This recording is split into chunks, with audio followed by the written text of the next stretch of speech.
மற்றும் ஒளி ஊடக செய்தியாளர்கள் அனைவருக்கும் விடுதலை தமிழ் புலிகள் கட்சியின் சார்பிலே எங்களுடைய அழைப்பை ஏற்று வருகின்றிருக்கும் உங்கள் அத்தனை பேருக்கும் உங்களுடைய அன்பான வணக்கத்தை தெரிவித்துக் கொள்கிறோம். இந்த செய்தியாளர் சந்திப்பில் நெசவாளர் மக்கள் முன்னேற்ற கழகத்தினுடைய நிறுவனத் தலைவர் கணேசன் அவர்களும், நமது மக்கள் முன்னேற்ற கழகத்தினுடைய மாநில ஊடகப் பிரிவு செயலாளர் கம்பம் அபுதாகிர் அவர்களும், விடுதலை தமிழ் புலிகள் கட்சியுடைய மாநில செயலாளர் உத்தராவதி, மாநில அமைப்பு செயலாளர் தளபதி சுரேஷ் உள்ளிட்ட நிர்வாகிகள் இங்கே உங்களை சந்தித்து ஊடக செய்தியை வெளியிட இருக்கிறோம். இன்றைக்கு நாங்கள் ஊடகத்தை சந்திப்பதற்கு நேத்திய திட்டமிட்டு வைக்கப்பட்டிருந்த பொருள் என்பது, நேற்று 1.5 கோடி மக்களால் தேர்ந்தெடுக்கப்பட்ட தமிழக வெற்றி கழகத்தினுடைய ஆட்சி அமைக்கப்படும் நாளாக இருக்கும் என்று கருதி, அந்த அமைக்கப்பட்டிருக்கிற புதிய அரசுக்கு தமிழக வெற்றி கழகத்திற்கு சட்டமன்ற தேர்தலில் தார்மீக ஆதரவளித்த விடுதலை தமிழ் புலிகள் கட்சியின் சார்பில் புதிய அரசுக்கு எங்களின் கோரிக்கையை முன்வைப்பதற்காக இந்த செய்தியாளர் சந்திப்பை ஒழுங்கு செய்திருந்தோம். ஆனால் தமிழ்நாட்டு ஆளுநர் அவருடைய முடிவு என்பது 1.5 கோடி தமிழ் மக்களின் தீர்ப்பை ஏற்க மறுக்கிற முடிவாக அமைந்து, இன்றைக்கு புதிய ஆட்சி அமையாத ஒரு சூழலாக இருக்கக்கூடிய நிலை உருவாக்கப்பட்டதனால், இன்றைக்கு 2 செய்திகளையும் சேர்த்து பேச வேண்டும் என்று விரும்பி உங்களிடத்தில் நாங்கள் இருக்கிறோம். குறிப்பாக தமிழக வெற்றி கழகம் ஆட்சி அமைத்தால் பல ஆண்டுகளாக பட்டியலின மக்கள் அவருடைய பல கோரிக்கைகள் இன்னும் நிறைவேற்றப்படாமல் இருக்கிற அந்த கோரிக்கைகளை நிறைவேற்றி தர வேண்டும். துணை பட்ஜெட் கர்நாடகாவில், தெலுங்கானாவில் துணை பட்ஜெட் போடுறது மாதிரி ஆதிதிராவிட நலத்துறை சார்பாக ஒரு துணை பட்ஜெட்டை போடணும். விவசாயத்துறைக்கு துணை பட்ஜெட் போடுறது போல இதற்கு போட வேண்டும் என்கிற அரசமைப்பு சட்டத்தின் வழியாக வழிகாட்டப்பட்டுள்ள அந்த திட்டத்தை நிறைவேற்ற வேண்டும் என்கிற கோரிக்கையும், மற்றும் பட்டியலின மக்களுக்காக ஒதுக்கப்பட்டிருக்கக்கூடிய அந்த துறை சார்ந்த நிதிகளை மடைமாற்றாமல் முழுமையாக செலவு செய்ய வேண்டும். கூட்டுறவுத்துறை போன்ற துறைகளில் அந்த துறை உறுப்பினர்களுக்கு இடஒதுக்கீடு இருக்கிறது, ஆனால் தலைவருக்கோ துணைத் தலைவருக்கோ ஒதுக்கீடு செய்யப்படவில்லை. தனியார் நிறுவனங்கள், இன்றைக்கு கார்ப்பரேட் நிறுவனங்கள் பல தமிழ்நாட்டில் இருக்கின்ற அந்த நிறுவனங்களில் தனியார் துறையில் பட்டியலின மக்களுக்கான இடஒதுக்கீட்டை நடைமுறைப்படுத்தி இது பெரியார் மண் என்பதை உறுதி செய்ய வேண்டும் என்கிற பல கோரிக்கைகளை முன்வைத்து பேசுவதற்காக திட்டம் வைத்திருந்தோம். ஆனால் அப்படிப்பட்ட கோரிக்கைகள் நிறைவேற்றுவதோடு காமராஜர் காலத்தில் உருவாக்கப்பட்ட ஒரு நதிநீர் திட்டத்தையும் நிறைவேற்ற வேண்டும் என்கிற கோரிக்கைக்காக தான் நம்முடைய நெசவாளர் முன்னேற்ற கழகத்தின் சார்பாகவும் இந்த கோரிக்கையை முன்வைக்க இருந்தோம். ஆனால் 1.5 கோடி தமிழ் மக்களுடைய அந்த தீர்ப்பை ஏற்க மறுக்கிற ஒரு நிலை இன்றைக்கு தமிழக ஆளுநர் உருவாக்கியிருக்கிறார். தமிழ்நாட்டிலே நடைபெற்ற கடந்த தேர்தலில் வெளிநாட்டிலிருந்து வாக்களிக்க வந்து வாஞ்சையோடு பல லட்சம் ரூபாய் செலவு செய்து அமெரிக்கா போர் யுத்தம் நடத்தி கொண்டிருக்கக்கூடிய நேரத்தில் விமான டிக்கெட் உச்சபட்சமாக இருக்கக்கூடிய நிலையிலும் தம்முடைய ஜனநாயக கடமை நிறைவேற்ற வேண்டும் என்று விரும்பி பல இளைஞர்கள், பல வெளிநாட்டு தமிழர்கள் வாஞ்சியோடு வந்து வாக்களித்தார்கள். ஆனால் அவர்கள் வாக்களித்த அந்த தொகுதி சட்டமன்ற உறுப்பினர் இன்றைக்கு அனைவரும் சிறைப்படுத்தப்பட்டிருக்கக்கூடிய ஒரு அவல நிலைதான் தமிழ்நாட்டில் உருவாக்கப்பட்டிருக்கிறது. அவர்களை அடைத்து வைக்கிற ஒரு கலாச்சாரம் தொடர்ந்து நீடிக்கிறது. குதிரை பேரம் பேசக்கூடிய ஒரு நிலை தொடர்கிறது. மக்கள் வாக்களித்து உருவாக்க வேண்டும் என்று விரும்பிய அரசு பெரும்பான்மையான எண்ணிக்கையை கொண்டிருக்கக்கூடிய கட்சியை அரசமைக்க தார்மீக உரிமை இருக்கிற போது, அந்த உரிமையை கோரி இருக்கிற போது தமிழக ஆளுநர் அழைப்பு விடுக்காமல் தொடர்ந்து இழுத்தடிப்பதும், டாட்டா காட்டி கேரளா செல்வதும், இழுத்தடிக்கிற ஒரு போக்கை தொடர்ந்து, ஒரு ஜனநாயக விரோத போக்கை தொடர்ந்து கடைபிடித்து வருகிறார். இது எங்க மண்ணுங்க? நாங்க முடிவு எடுத்திருக்கோம்.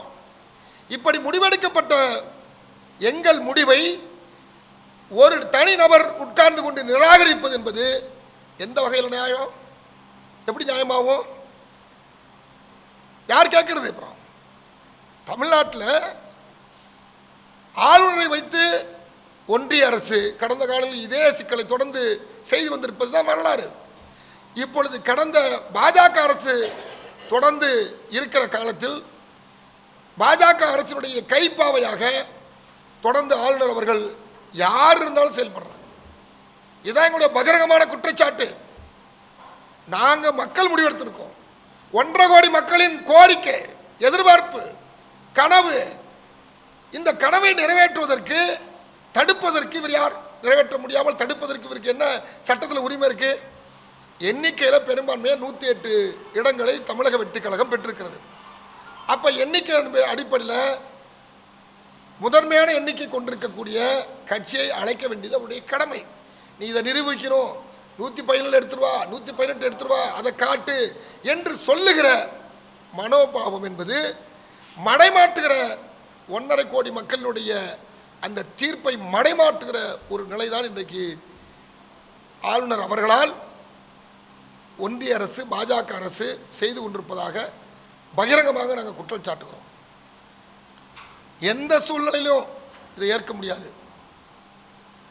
எனவே இன்னைக்கும் அது நீடிக்கிற மாதிரி தெரியுது. இப்போது அழைப்பு விடுக்கப்பட்டதாக ஒரு செய்தி வந்தாலும் நாங்கள் இன்றைக்கு செய்தியாளர் சந்திப்பின் வழியாக ஒரு அறைகூவல் விடுக்க கடமைப்பட்டிருக்கிறோம். இனியும் காலம் தாழ்த்தி தமிழ்நாட்டு மக்களுடைய முடிவை நிராகரித்து மடைமாற்றி மக்கள் விரும்பாத ஒரு ஆட்சியையோ அல்லது அரசமைக்க அழைத்தாலோ அழைக்கக்கூடிய நிலையை கவர்னர் எடுக்கக்கூடாது.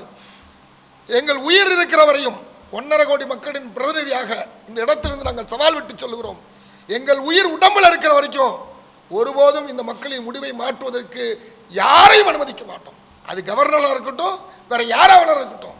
சட்டத்தை வளைக்கலாம் என்று நினைக்கிற, சட்டத்தை தன்பால் வைத்துக்கொண்டு கையில் ஒரு கைப்பாவையாக வளைக்கலாம் என்று விளையாடுகிற விளையாட்டை தமிழ்நாட்டு மக்கள் ஏற்க மாட்டார். கவர்னர் மாளிகை முற்றுகையிடுவோம். கவர்னர் மாளிகை முற்றுகையிடுவோம். இன்றைக்கு எங்களுக்கு முடிய விடை இன்றைக்கு தெரியல அப்படின்னா கவர்னர் மாளிகை முற்றுகையிடப்படும். 1.5 கோடி பேர்ல எத்தனை பேர் வந்து நிற்பாங்கன்னு தெரியாது. ஒரு நெருக்கடியை தமிழ்நாட்டில் சட்ட ஒழுங்கு பிரச்சனை உருவாக்குவதற்கு கவர்னர் வழியாக துடிக்கிறார்கள். பகிரங்கமாக நான் குற்றம் சாட்டுகிறேன். தமிழ்நாட்டில் சட்ட ஒழுங்கு பிரச்சனை உருவாக்க துடிக்கிறாங்க. கொல்லைப்புற வழியாக ஆட்சி அமைப்பதற்கு பேரம் நடக்கிறது. சட்டமன்ற உறுப்பினர்கள் அடைத்து வைக்கப்பட்டிருக்கிறார்கள். ஓட்டு போட்டிருக்கோம். எதுக்கு ஓட்டு போட்டிருக்கோம்? எங்கள் ஊர் சட்டமன்ற உறுப்பினர் சாக்கடையை சரி செய்வார், எங்கள் ஊரில் இருக்கிற குடி தண்ணியை சரி செய்வார், எங்கள் ஊரில் இருக்கிற சாலையை சரி செய்வார், எங்களுக்கு இன்னைக்கு இருக்கக்கூடிய பிரச்சனையை சீர் செய்வார் என்று விரும்பி எதிர்பார்ப்போடு நாங்கள் ஒரு அரசு உருவாக்க வேண்டும் என்று நாங்கள் வாக்காளராக இருக்கக்கூடிய ஒரு சட்டமன்ற தொகுதியில் சட்டமன்ற உறுப்பினர் தேர்வு செய்திருக்கிறோம். ஆனால் சட்டமன்ற உறுப்பினர் எங்கள் கண்ணிலே காட்டல, இல்லை எங்கே இருக்காங்கன்னே தெரியல. நன்றி சொல்லக்கூட வர முடியாத நிலையில் அடைத்து வைக்கப்பட்டிருக்கிறார்கள். இதான் ஜனநாயகமா? இதை கவர்னர் ஆதரிக்கிறாரா? அதற்கு துணை போகிறாரா? அதை எப்படி நாம் அனுமதிக்க முடியும்? இந்த நிலை இன்னைக்கு 24 மணி நேரத்தில் எங்களுக்கு முடிவு தெரியலன்னா கவர்னர் மாளிகை முற்றுகையிடப்படுவதை யாராலும் தடுக்க முடியாது. பாண்டிச்சேரியில் அடைச்சி வச்சிருக்குது செய்தியாளருக்கு தெரியும்ல. தாவேக்க ஒன்று அடைச்சலாம் வைக்கலையே, அப்படிலாம் அடைச்சி வைக்கல. நேற்றுலாம் வந்து தாவேக்காவுடைய சட்டமன்ற உறுப்பினர்கள் பனையூரில் இருந்தாங்க. இங்கே வந்து புஷியானந்தன் வீட்டில் பார்த்தா நீங்கள் லைவில் எல்லாத்தையும் பார்த்துருப்பீங்க. இப்போ கூட 4 எம்எல்ஏ பூந்தமல்லேருந்து கிராஸ் பண்ணி இப்போ தான் வந்துட்டு இருக்காரு. அதனால அப்படிலாம் யாரும் இங்கே தாவேக்கா அடைச்சி வைக்கல.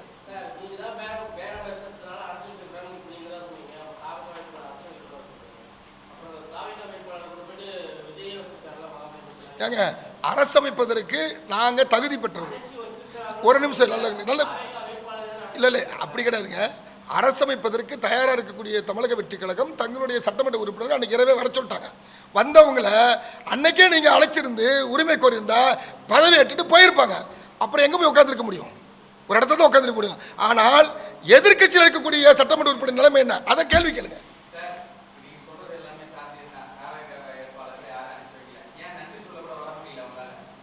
யாரு பதவி ஏற்றுனா நாங்கள் போயிடுவோம். எங்களுக்கு எங்க பிரச்சனை முதல்ல பதவி இருக்குது. தமிழக வெற்றி கழகத்தினுடைய வேட்பாளர்கள் தமிழக வெற்றி, ஆமா அவர் எம்எல்ஏ ஆகலைங்க. அவர் ஆட்சி அமைக்க கோர்றதுக்கான இடத்துல இல்ல. ஜெயிச்சவங்க பதவியேற்ற பிறகுதாங்க சொல்ல முடியும். பதவியேற்ற பிறகுதான் சொல்ல முடியும். பதவி ஏற்கணும்ல, பதவி ஏற்கணும்ல. எங்க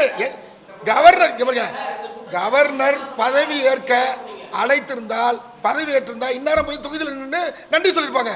இங்க பிரச்சனை முடியாம சட்டமன்ற உறுப்பினரை இங்க முடிவு தெரியாம சட்டமன்ற உறுப்பினரை தொகுதிக்கு போகணும்னு சொன்னா சர்டிஃபிகேட் வாங்கிட்டு வந்து நிற்கிறோம். எது நன்றி தெரிவிக்க கூட தோத்த எம்எல்ஏ எப்படி இருக்காங்க? இப்ப சொல்லுங்க. அவங்கள அடைச்சு வச்சாங்க. அவங்கள தாங்க அடைச்சு வச்சிருக்காங்க. எங்க எம்எல்ஏ அடைச்சு வைக்கப்படல. எங்க எம்எல்ஏக்கள் அடைச்சு வைக்கப்படல. இப்ப கூட கூட்டம் நடந்துட்டு இருக்கு. இப்ப கூட கூட்டம் நடந்து எங்க எம்எல்ஏ அடைச்சு வைக்கப்படல. ஆனால் அடைச்சு வைக்கப்பட்டிருக்கவங்களுக்கு பிரஸ்காரங்களுக்கு தெரியுமா தெரியாது பாருங்க. அவ்வளவுதான் நம்ம அடைச்சோம். நீங்க தான் செய்தி போட்டிருக்கீங்க. அதனாலதான் சொல்றேன். ஊடகத்துல தான் செய்தி வந்திருக்கு. நான் சொல்ல ஊடகத்தில் வந்த செய்தி தான் நான் சொல்றேன். ஊடகத்தில் வந்த செய்தி உங்கள்கிட்ட கேள்வி கேட்கிறேன். நாங்க செய்தியாளர் ஊடகத்தை நாங்க செய்தியாளர் கேட்கிறோம். தாவேக்கா எம்எல்ஏவை அடைச்சு வைக்கல. தாவேக்கா எம்எல்ஏவை அடைச்சு வைக்கல. அதிமுக எம்எல்ஏக்கள் எங்க இருக்கிறாங்க? கேள்வி போய் சொல்லுங்க.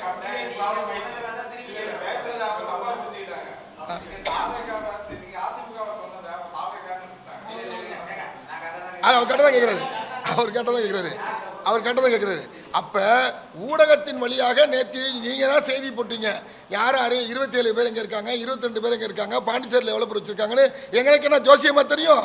ஊடகத்தில் வர செய்தி தான் எங்களுக்கு செய்தி. அந்த செய்தியின் அடிப்படையில் இப்ப அந்த செய்தியை சொல்றோம். எனவே ஆமா, இன்னும் நாங்க இன்னும் சந்திக்கல. இனிமேதான் சந்திக்க போறோம். நாங்க முன்னாடி தேர்தல் ஆரம்பிச்சு சட்டமன்ற தேர்தலில் ஆதரவு அளித்து விட்டோம். நாங்கள் தார்மீக ஆதரவு அளித்து விட்டோம். சட்டமன்ற தேர்தலையே என்னைக்காக ஆதரவு அளித்தோம்னா, பட்டியலின சமூகத்தைச் சேர்ந்த ஏறக்குறைய 36 பேர் மாவட்ட செயலாளர்களும், ஏறக்குறைய சிறுபான்மை சமூகத்தைச் சேர்ந்தவரும் பட்டியலின சமூகத்தைச் சேர்ந்தவரும் 70 பேருக்கு கிட்டத்தட்ட வேட்பாளர்களும் நிறுத்தப்பட்ட போது, பொது தொகுதியில் மேலும் சில இந்த 44 பேர் அல்லாமல் பொது தொகுதியில் மேலும் சில வேட்பாளர்கள் நிறுத்திய அந்த முடிவு என்பது பெரியாரிய, மார்க்சிய, அம்பேத்கரிய சமூக நீதி கோட்பாட்டிற்கான இடதுசாரி சித்தாந்தத்தின் அடையாளமாக, சமத்துவத்தின் வெளிப்பாடாக, தலைகீழ் புரட்சியாக அது பார்க்கப்பட்டது என்றால், அதனால தான் நாங்கள் விடுதலை தமிழ் புலிகள் கட்சி அந்த நடவடிக்கையை பார்த்தோம். தமிழக வெற்றி கழகத்தினுடைய சாதி கடந்து, மதம் கடந்து, இந்த ஒரு குரூப் ஆஃப் பீப்புள், இந்த ஒரு குறிப்பிட்ட சாதி அவர்கள் மட்டும்தான் வாக்களிச்சிருக்காங்க அப்படின்னு நீங்கள் எடுக்கவே முடியாது.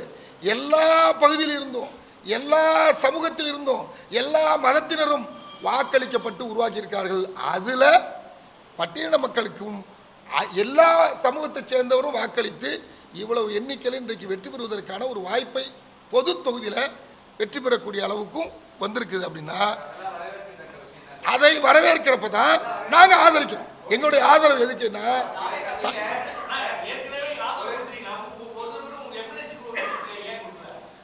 இல்லை நாங்கள் எம்எல்ஏ சீட்டத்தை விட இந்த முடிவை எடுத்த பிறகு மேலும் அந்த கட்சிக்கு நெருக்கடி கொடுக்க விரும்பவில்லை.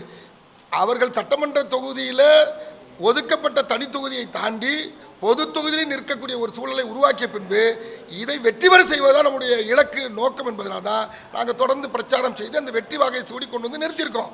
இன்னும் சொற்ப வாக்குகளில் அந்த வாய்ப்பை இழந்திருக்கக்கூடிய இல்லைன்னா இன்றைக்கு தனி மெஜாரிட்டியில் ஆட்சி அமைக்கக்கூடிய வாய்ப்பை பெற்றிருப்போம். இந்த சூழலில் எங்களுடைய கருத்து என்னன்னா, இடதுசாரி சித்தாந்த அரசியலை பேசுகிற மார்க்சிஸ்ட் கம்யூனிஸ்ட் கட்சியும் இந்திய கம்யூனிஸ்ட் கட்சியும் விடுதலை சிறுத்தைகளும் இந்த நேரத்தில் இன்னொரு ஆதரவு கொடுத்திருக்க வேண்டும் என்கிற ஒரு எதிர்பார்ப்பு எங்கள்கிட்ட இருந்துச்சு. இது மக்கள்கிட்ட இருக்கு. இதை ஏன் அவர்கள் காலம் தாழ்த்துகிறார்கள் என்கிற போது பாஜக அல்லாத ஒரு அரசு உருவாக வேண்டும் என்று இடதுசாரி சித்தாந்த அரசியலை ஏற்றுக்கொண்டிருக்கக்கூடிய சிபிஐயோ சிபிஎம்மோ விடுதலை சிறுத்தைகளோ இவங்கள் முன்வைத்த அந்த கருத்தை யதார்த்தமாக மக்கள் அந்த கருத்தை ஏற்றுக்கொண்டு அந்த சூழலை உருவாக்கி ஒரு தீர்ப்பளித்திருக்காங்க. அதில் தேசிய ஜனநாயக கூட்டணியில் இருக்கக்கூடிய அதிமுகவையோ அல்லது பாட்டாளி மக்கள் கட்சியையோ அழைக்காமல் இடதுசாரி சித்தாந்தத்தை ஏற்றுக்கொண்டிருக்கக்கூடிய இந்திய கம்யூனிஸ்ட் கட்சி, மார்க்சிஸ்ட் கம்யூனிஸ்ட் கட்சி, விடுதலை சிறுத்தைகள், அதே போல மதவாதத்தை எடுத்திருக்கக்கூடிய காங்கிரஸையும் அழைப்பு விடுக்கிற இடத்தில் இருக்கிற போது இவ்வளவு கால காத்திருக்கக்கூடிய இழுத்தடிக்கக்கூடிய அல்லது அதுக்கு முடிவு எடுக்க முடியாத ஒரு சூழலை ஏன் இந்த கட்சிகள் உருவாக்குகின்றன என்கிற போது இது ஆபத்தானது. இந்த ஆபத்தை உணர்ந்து மிக விரைவாக இவர்கள் முடிவெடுக்க வேண்டும். பொலிட் பியூரோ கூட்டம் இருக்குது, மாநில சிறப்பு குழு கூட்டம் இருக்குது, தேசிய குழு கூட்டமாக கூட்டுங்க, முடிவெடுங்க. ஏன்னா இந்த ஆதரவு என்பது ரெண்டு வகை. ஒன்று, திமுக கூட்டணியிலே இருந்தாலும் நாங்கள் அந்த மதசார்பற்ற திமுக கூட்டணியில் இருக்கிறோம், ஆனால் ஒரு தேர்தலை உடனடியாக சந்திக்க மக்களுக்கோ அரசுக்கோ நெருக்கடி கொடுக்க விரும்பவில்லை. 1.5 கோடி மக்கள் வாக்களித்து ஒரு பெரும்பான்மையான எண்ணிக்கையில் ஒரு நம்பர்ஸ் வந்திருக்கு. எனவே அவர்கள் ஆட்சி அமைப்பதான் சரி. எனவே நாங்கள் அந்த கூட்டணியில் தான் இருக்கிறோம். ஆனால் இங்கு ஒரு புதிய அரசு, அவர்களுக்கு எதிரான அரசு உருவாகுவதற்கு நாங்கள் தயாராக இருக்கிறோம் என்று வெளிப்படையாக தார்மீக ஆதரவு அளிச்சிருக்கணும். இது ஒரு வகை. இன்னொரு வகை, இந்த கூட்டணியிலே இடம்பெறுவது. இப்போ காங்கிரஸ் கட்சி திமுக விட்டு வெளியில் வந்துட்டாங்க. என்ன பண்ணியிருக்காங்க? இப்போ மதசார்பற்ற திராவிட முன்னேற்ற கழகத்தினுடைய தலைமையிலான கூட்டணியிலிருந்து வெளியிலே வந்து தாவேவுக்கு ஆதரவு கொடுத்துருக்காங்க. இது ஒரு டைப் ஆஃப் வகை. இது இன்னொன்று, நான் அந்த கூட்டணியில் தான் இருக்கேன், ஆனால் என்னுடைய ஜனநாயக கடமை, மக்கள் அளித்திருக்க தீர்ப்பை ஏற்றுக்கொண்டு இந்த முடிவை நாங்கள் அறிவிக்கிறோம். இது மாதிரி பல தேர்தலில் ஐக்கிய குஜரால், தேவகவுடா, விபி சிங், சந்திரசேகர் இவங்கெல்லாம் ஆட்சி அமைச்சப்போ இதே மாதிரி சமூக நீதி அடிப்படையில் முடிவெடுத்தாங்க. அந்த முடிவை எடுக்கிற போது இதே கம்யூனிஸ்ட் கட்சிகள் எடுத்த முடிவை மீண்டும் தமிழ்நாட்டில் ஏன் எடுக்க தவறுகிறார்கள், மறுக்கிறார்கள், காலம் தாழ்த்துகிறார்கள் என்கிற கேள்வி வருது. அப்போ இந்த நெருக்கடியை உருவாக்குவதன் மூலம் யாருக்கு வாய்ப்பு கொடுக்குறாங்க? யாருக்கு நெருக்கி எடப்பாடி போய் தேதி கேட்கிறாரு, நேரம் கேட்கிறாரு. இந்த நெருக்கடி யாரால் வருது? நீங்கள் இந்த ரெண்டு முடிவில் ஏதோ ஒரு முடிவு அறிவிக்கணும். நாங்கள் ஆட்சியில் இடம்பெற விரும்புகிறோம், அதிகாரத்தில் பங்கு தரேன்னு சொன்னீங்க, எங்களுக்கு என்ன பங்குன்னு சொல்லு, நான் ஆதரிக்கிறேன், வெளிப்படையாக கேளுங்க. அல்லது இது எங்களுடைய கட்சியினுடைய கொள்கை கோட்பாடு, எனவே நாங்கள் ஆட்சியில் பங்கேற்க மாட்டோம், அதிகாரத்தில் பங்கேற்க மாட்டோம், நாங்கள் ஆட்சி மட்டும்தான் நடத்துவோம். வெஸ்ட் பெங்கால் மாதிரியோ கேரளா மாதிரியோ சிபிஎம் முடிவெடுக்கலாம், ஆனால் நாங்கள் இடையில ஐக்கிய முற்போக்கு கூட்டணியில் இடம்பெற்றது போது இடம்பெற மாட்டோம். ஆனால் இந்த அரசுக்கு ஒரு பொதுவான அஜெண்டா உருவாக்கி அந்த வழிகாட்டு நெறிமுறையின் அடிப்படையில் ஐக்கிய முற்போக்கு கூட்டணி அரசை வழிநடத்தியது போல, மன்மோகன் சிங் ஆட்சி காலத்தில் 10 ஆண்டு காலம் வழிநடத்தியது போல தமிழ்நாட்டில் இப்படி ஒரு நிலைமை தமிழ்நாட்டில் இதுவரை வரலாற்றில் உருவாகவில்லை.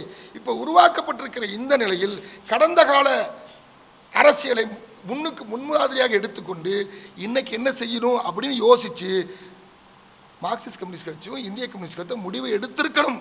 எடுக்காதனால தான் இங்கே உட்கார்ந்துருக்கோம். இப்பயும் நாங்கள் அந்த கோரிக்கை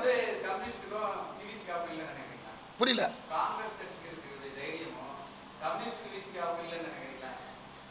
தைரியம்னு சொல்ல முடியாது.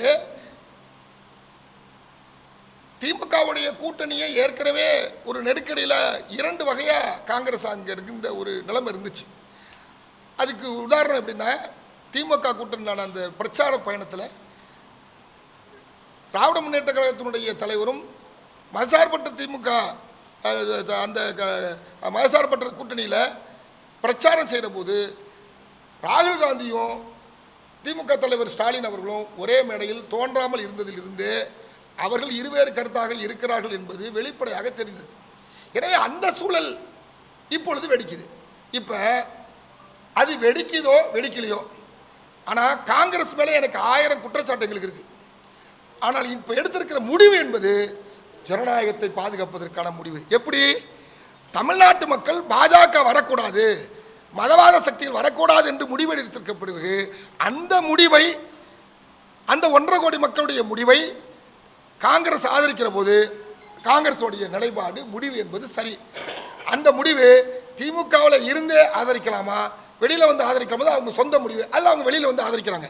நாங்கள் என்ன சொல்கிறோம், சிபிஎம் சிபிஐ விடுதலை சிறுத்தைகள் திமுக கூட்டணியில் நீங்கள் நீடிக்க எங்களுக்கு அதில் அது மாதிரி ஆட்சேபம் இல்லை.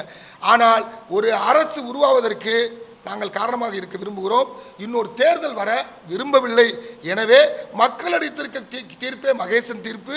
அந்த தீர்ப்பை நாங்கள் வரவேற்கும் வகையில் இந்த அரசு அமைய நாங்கள் ஆதரவளிக்கிறோம் என்று தார்மீக ஆதரவு அளித்திருந்தால் அது உலகம் முழுவதும் இருக்கக்கூடிய கம்யூனிஸ்டுகள் மட்டுமல்ல, இப்படிப்பட்ட ஒரு மாற்று சக்தி வர வேண்டும் என்று விரும்பி வாக்களித்தவருடைய உள்ளத்தில் ஒரு குளிர்ச்சியாக இருந்தது.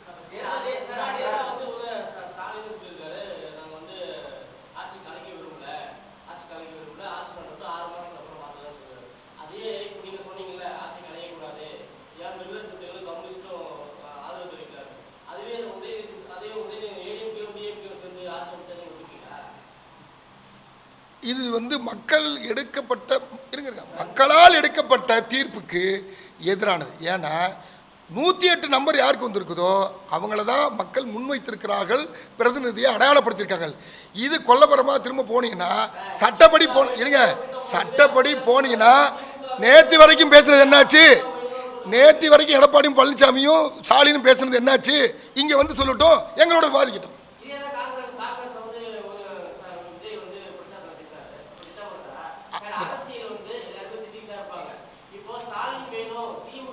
திட்டுறது வேறங்க, கொள்கை முடிவு என்பது வேற.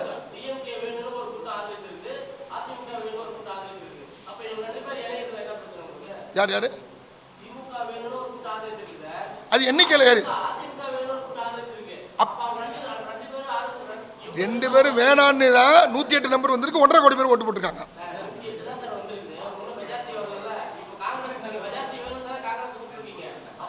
அப்ப பகிரங்கமா, அப்ப ஸ்டாலின் பகிரங்கமா சொல்லட்டும். நீங்க சொன்னது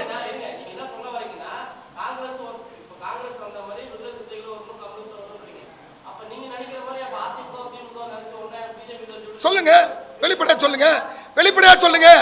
திரு முத்துவேல் கருணாநிதி ஸ்டாலின் அவர்கள் நான் எடப்பாடியை ஆதரிக்கிறேன் வெளிப்படையா சொல்லு. வேலை முடிஞ்சு போச்சு, சொல்லட்டும். அப்புறம் என்ன அப்படி பேசி அப்போ கேள்விகளை விடமே இல்லையே. அதாவது அது அவங்க முடிவு, அவங்க எடுக்கிற முடிவில் எடப்பாடியை ஆதரிப்பேன்னு சொல்லுங்க. நீங்கள் எதிர்பார்க்கறது நடந்தா சட்டப்பூர்வமாக நடந்துட்டு போட்டோம், அது ஒன்றும் எங்களுக்கு பிரச்சனை இல்லை.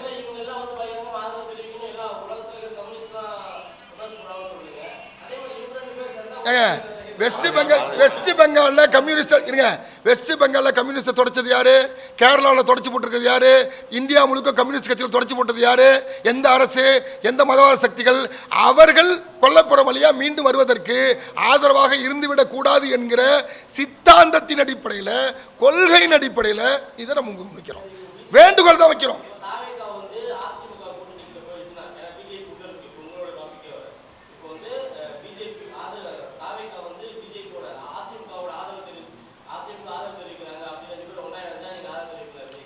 அது மாதிரி நடக்காது. நடக்கிறவங்க இருந்தா இது நேரம் வரைக்கும் இவங்களுக்காக காத்திருக்க வேண்டிய அவசியம் இல்லை. அதனால கற்பனை, அது உங்களுடைய கற்பனை. அது நடக்கிறப்ப பேசுங்க, நடக்கிறப்ப இந்த கேள்வி பதில் சொல்றேன். அது மாதிரி நடக்கிறப்ப இந்த கேள்வி பதில் சொல்றேன்.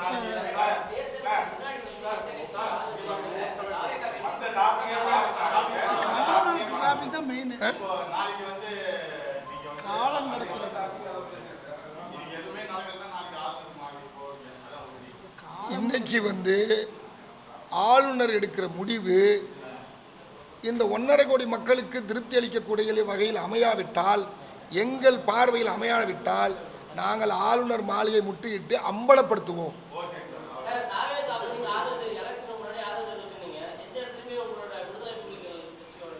நீங்க எங்கேயும் பதிவு செல்ல நிறைய பதிவுங்க இல்லை. நாங்கள் கூட்டணி கட்சி கிடையாது, ஆதரவு கட்சி தான்.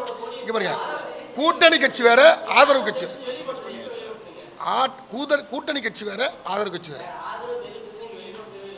நான் பிரஸ்ல வந்து கொடுத்துட்டேன். ஏன்னா எல்லாம் எங்க இல்லை நான் பிரஸ்ல கொடுத்துட்டேன். ஏன் பிரஸ் செய்தி வர மாட்டேது? நீங்கள் இதையே போட்டால் நல்லது தான், சந்தோஷம் தான். எப்படி எப்படி இல்லை தேர்தல் நடக்கிறப்பயே நாங்கள் ஆதரிச்சிட்டோம். வேட்பாளர் பட்டியல் வெளியிட்டோன்னே 28ஆம் தேதி வேட்பாளர் பட்டியல் வெளியிட்டாங்க.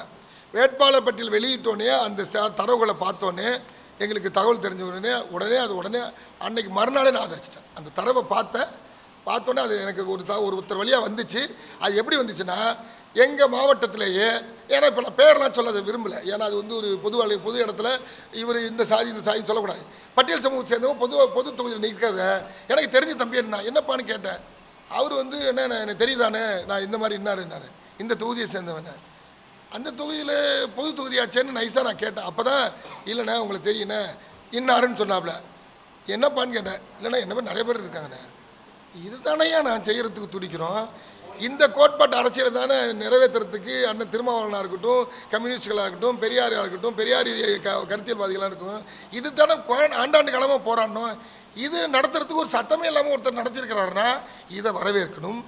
அப்படி அறிவிக்கப்பட்டதை வெற்றி பெற செய்யணுன்றதுக்காக தான் உடனே அடுத்த வினாடியே எதை பற்றி யோசிக்காமல் எங்கள் ஊரில் கும்பகோணத்தில் நான் செய்தியாளர் சந்தித்து ப்ரெஸ்ஸை கொடுத்து செய்தி லீஸை பண்ணிவிட்டேன்.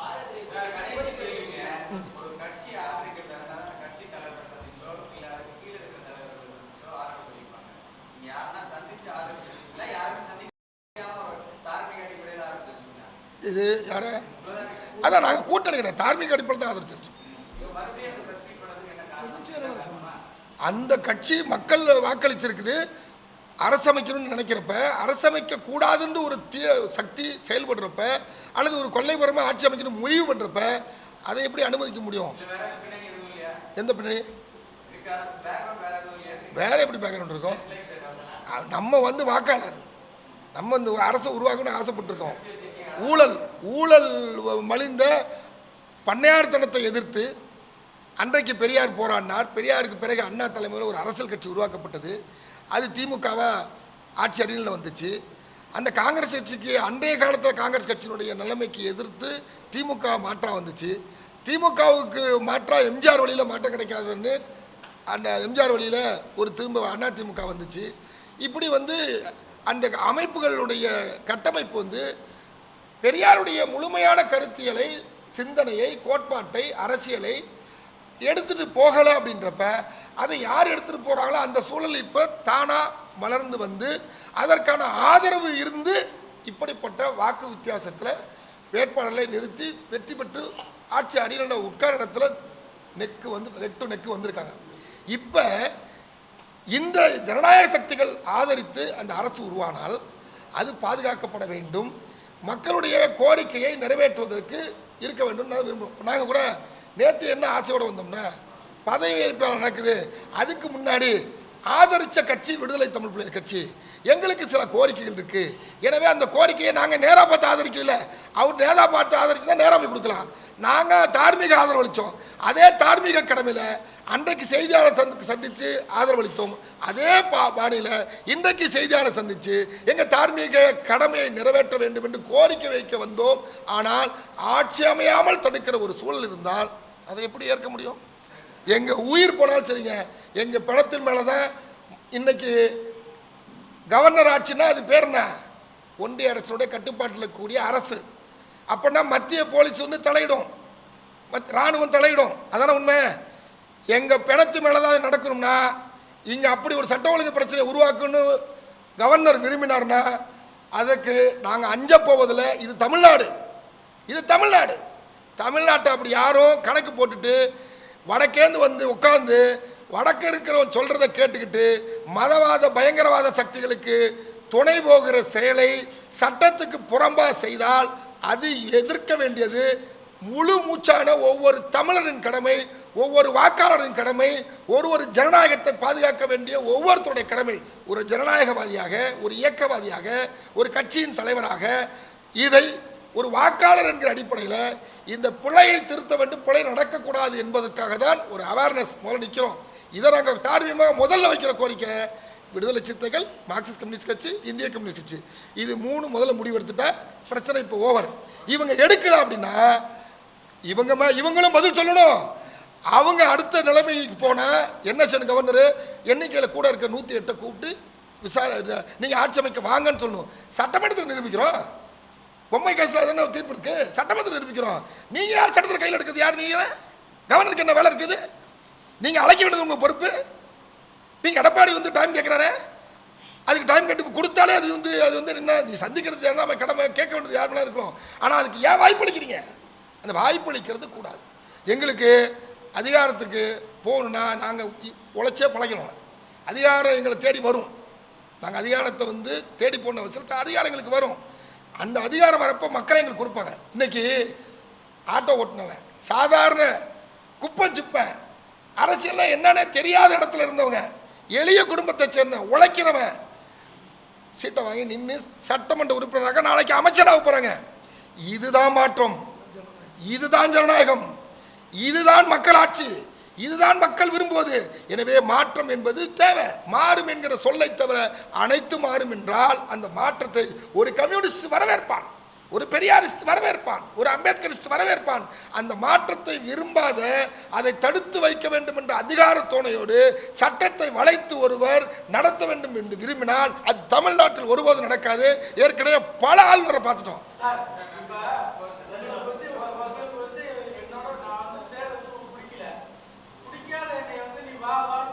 சொல்லுங்க, பிடிக்கலன்னு சொல்லுங்க, சொல்லுங்க. மௌனம் தான் ஆபத்தானது. சொல்லுங்க, பிடிக்கலன்னு சொல்லுங்க. முக்கியமானது, மிக முக்கியமானது தமிழக வெற்றி கழகம். இப்போ எனக்கு சமீபமாக இப்போ நாங்கள் மேடை ஏறதுக்கு முன்னாடி வந்த செய்தியின் அடிப்படையில் ஆட்சி அமைக்க ஆளுநர் அழைப்பு விடுக்கிற மாதிரி ஒரு செய்தி கிடச்சிச்சு. நான் உண்மையான கீழே போய் தான் பார்க்கணும். இப்போ எங்களுக்கு என்னென்னா, தமிழக வெற்றி கழகத்துக்கு அதனுடைய தலைவர் விஜய் அவர்களுக்கு தார்மீக ஆதரவளித்த விடுதலை தமிழ் புலிகள் கட்சியின் சார்பில் ஒரு கோரிக்கையை வைக்கிறோம். 2 கோரிக்கை. ஒரு கோரிக்கை சொல்லிட்டோம், பட்டியல் மக்களுடைய கோரிக்கை நிறைவேற்றணும். அது ஒரு பக்கம்.